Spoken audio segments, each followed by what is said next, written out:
ಸ್ನೇಹಿತರೆ, ದೋಸೆಗಳಲ್ಲೇ ಎಷ್ಟೊಂದು ರೀತಿಯ ವೆರೈಟಿ ದೋಸೆಗಳಿರುತ್ತಲ್ವಾ. ಇವತ್ತು ನಾನು ಹಾಗೆ ಒಂದು ಹೆಲ್ದಿ ಆದಂಥ ಒಂದು ದೋಸೆನ ತಂದಿದ್ದೀನಿ. ಬೆಳಗ್ಗಿನ ತಿಂಡಿಗೆ ತುಂಬಾ ಚೆನ್ನಾಗಿರುತ್ತೆ ಈ ದೋಸೆ. ತುಂಬ ಈಸಿ ಕೂಡ ಮಾಡೋದು. ಅದನ್ನು ನಾನು ಹೇಗೆ ಮಾಡಿದ್ದೀನಿ ಅಂತ ನೋಡೋಣ ಬನ್ನಿ.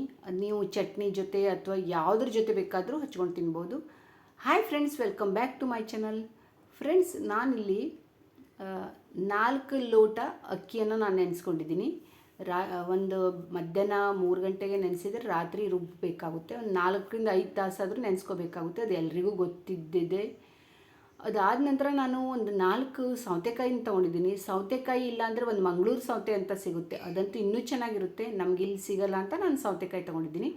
ಅದಾದಮೇಲೆ ಒಂದಷ್ಟು ಮಸಾಲೆ, ಧನಿಯಾ ಮತ್ತು ನಾನು ಏನೇನು ಇಟ್ಕೊಂಡಿದ್ದೀನಿ ಅಂತ ನಿಮ್ಗೆ ತೋರಿಸ್ತೀನಿ. ಧನಿಯಾ, ಜೀರಿಗೆ, ಸ್ವಲ್ಪ 2 ಸ್ಪೂನ್ ಆಗುವಷ್ಟು ಧನಿಯಾ ಬೀಜ, ಆಮೇಲೆ 1 ಸ್ಪೂನ್ ಆಗುವಷ್ಟು ಅಜ್ವೈನ್, ಆಮೇಲೆ ಜೀರಿಗೆ ಒಂದು ಅರ್ಧ ಸ್ಪೂನು, ಎಳ್ಳು ಬೇಕು ಅಂದರೆ ಆಪ್ಷನಲ್ಲು, ಅದೇನು ಬೇಕೇ ಬೇಕು ಅಂತೇನಿಲ್ಲ. ಆಮೇಲೆ ಹಸಿ ಒಣಮೆಣಸಿನಕಾಯಿ ಒಂದು 10ರಿಂದ 12. ನಿಮ್ಮ ಖಾರ ಎಷ್ಟು ತಿಂತೀರ ಕ್ವಾಂಟಿಟಿ ಅದ್ರ ಮೇಲೆ ಇರುತ್ತೆ. ಇದು ಸ್ವಲ್ಪ ಕಲರ್ ಬಂದಿಲ್ಲ, ಆದರೆ ನೀವು ಬ್ಯಾಡಗಿ ಮೆಣಸಿನ್ಕಾಯಿ ತೊಗೊಂಡ್ರೆ ತುಂಬ ಚೆನ್ನಾಗಿ ಕಲರ್ ಬರುತ್ತೆ. ಇದು ಕಲರ್ ಬಂದಿಲ್ಲ, ಯಾಕೆಂದರೆ ಅದು ಮೆಣಸಿನ್ಕಾಯಿ ಕಲರ್ ಬರಲ್ಲ, ಖಾರ ಅಷ್ಟೇ ಆಗುತ್ತೆ.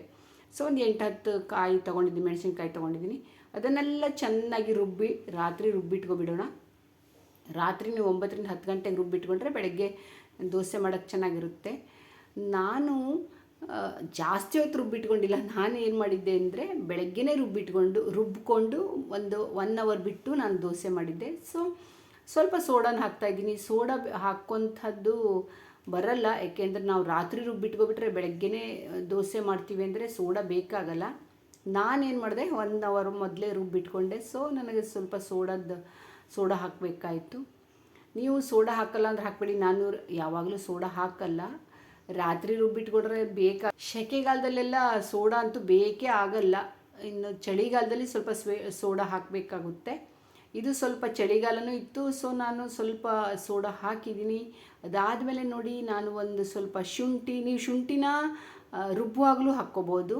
ನಾನು ಈ ಥರ ಹೆಚ್ಚಿ, ಆಮೇಲೆ ಅದರ ಜೊತೆಲಿ 3 ಈರುಳ್ಳಿನ ಸಣ್ಣದಾಗಿ ಹೆಚ್ಚಿ ಹಾಕ್ತಾಯಿದ್ದೀನಿ ದೋಸೆಗೆ. ಒಂದು ರೀತಿಯಲ್ಲಿ ಇದು ಸಾಂಬಾರು ದೋಸೆ ಅಂತಲೂ ಹೇಳ್ತೀವಿ ನಾವು, ಆನಿಯನ್ ದೋಸೆ ಅಂತಲೂ ಹೇಳ್ತೀವಿ. ತುಂಬ ಚೆನ್ನಾಗಾಗುತ್ತೆ ಫ್ರೆಂಡ್ಸ್. Simple, easy method. ಆಮೇಲೆ ಕರಿಬೇವು, ಒಂದು ಸ್ವಲ್ಪ ಕರಿಬೇವನ್ನು ಕಟ್ ಮಾಡಿ ಹಾಕ್ತಾಯಿದ್ದೀನಿ, ಒಂದು 7-8 ಕರಿಬೇವನ್ನು. ಎಲ್ಲದನ್ನು ಮಿಕ್ಸ್ ಮಾಡಿ ಹಾಕೋಣ. ಕೊತ್ತಂಬರಿ ಸೊಪ್ಪಿದ್ದರೆ ಕೊತ್ತಂಬರಿ ಸೊಪ್ಪನ್ನು ಹಾಕಿ, ಅದೂ ಚೆನ್ನಾಗಾಗುತ್ತೆ. ಎಲ್ಲದನ್ನು ಮಿಕ್ಸ್ ಮಾಡೋಣ. ಹಸಿಮೆಣಸಿನ್ಕಾಯಿನ ನೀವು ಹೆಚ್ಚು ಹಾಕ್ಬೋದು, ಆದರೆ ಅದು ಬಾಯಿಗೆಲ್ಲ ಸಿಕ್ಬಿಡುತ್ತೆ. ಸ್ವಲ್ಪ ಮಕ್ಕಳೆಲ್ಲ ಇದ್ದರೆ ಅದು ಮತ್ತು ತಿಂದರೆ ಬಾಯಿಗೆ ಸಿಕ್ಬಿಟ್ರೆ ಅಂತ ನಾನು ಹಸಿಮೆಣಸಿನ್ಕಾಯಿ ಹಾಕಲ್ಲ, ಆದರೆ ಅದನ್ನು ಹಾಕ್ಬೋದು, ತುಂಬ ಚೆನ್ನಾಗಾಗುತ್ತೆ. ನೋಡಿ, ಎಲ್ಲದನ್ನು ಹಾಕಿ ಮಿಕ್ಸ್ ಮಾಡಿಕೊಂಡೆ. ಚಳಿಗಾಲ ಅಂದರೆ ಈಗ ಚಳಿ ಇಲ್ಲ, ಆದರೆ ಮಳೆ ಇರೋದ್ರಿಂದ ದೋಸೆ ಹಿಟ್ಟು ಅಷ್ಟು ಚೆನ್ನಾಗಿ ಇದಾಗಲ್ಲ ಅಲ್ವಾ, ಅದಕ್ಕೆ ನಾನು ಚಳಿ ಅಂತ ಹಿಂಗೆ ಹೇಳಿದ್ದು. ಅಂದರೆ ಅಷ್ಟು ಸೆಕೆ ಇರಲ್ಲ ಅಲ್ವಾ, ಸೊ ನಾನು ಸೋಡಾ ಹಾಕಿದ್ದೆ ಅಂತ ಹೇಳಿದೆ ಫ್ರೆಂಡ್ಸ್. ಆಮೇಲೆ ರುಚಿಗೆ ತಕ್ಕಷ್ಟು ಉಪ್ಪು, ಎಲ್ಲದನ್ನು ಮಿಕ್ಸ್ ಮಾಡಿ ಉಪ್ಪು ಹಾಕಿ, ಎಷ್ಟು ಟೇಸ್ಟಿ ಬೇಕೋ ಅಷ್ಟು ಉಪ್ಪು ಹಾಕೋಣ, 1-2 ಸ್ಪೂನು. ಅದಾದಮೇಲೆ ದೋಸೆ ಮಾಡ್ಬೋದು. ಸಖತ್ತಾಗುತ್ತೆ ದೋಸೆ, ತುಂಬ ಚೆನ್ನಾಗಾಗುತ್ತೆ ಫ್ರೆಂಡ್ಸ್. ನೀವು ಒಂದ್ಸರಿ ಟ್ರೈ ಮಾಡಿ, ಖಂಡಿತ ಇಷ್ಟಪಡ್ತೀರಾ. ನಾನು ಕೊತ್ತಂಬರಿ ಸೊಪ್ಪನ್ನು ಈಗ ಹಾಕ್ತಾಯಿದ್ದೀನಿ.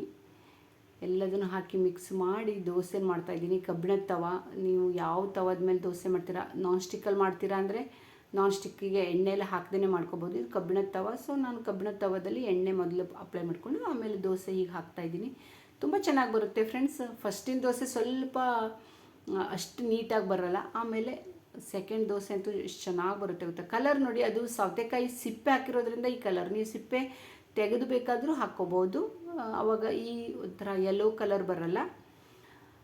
ಆದರೆ ಸಿಪ್ಪೆ ಇದ್ರೂ ಹೆಲ್ದಿನೇ ಅಲ್ವಾ, ಚೆನ್ನಾಗಿರುತ್ತೆ. ಸೊ ನಾನು ಈಗ ಈ ದೋಸೆನ ನಿಮಗೆ ತೋರಿಸ್ತೀನಿ.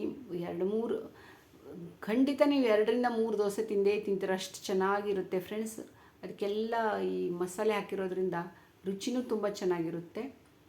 ನೀವು ಇಷ್ಟ ಆಗ್ಬೋದು ಅಂದ್ಕೊಂಡಿದ್ದೀನಿ. ಈ ಥರ ದೋಸೆ ಮಾಡಿದ್ಮೇಲೆ ಒಂದು ಲಿಡ್ಡನ್ನು ಮುಚ್ಚಿಡಬೇಕಾಗುತ್ತೆ.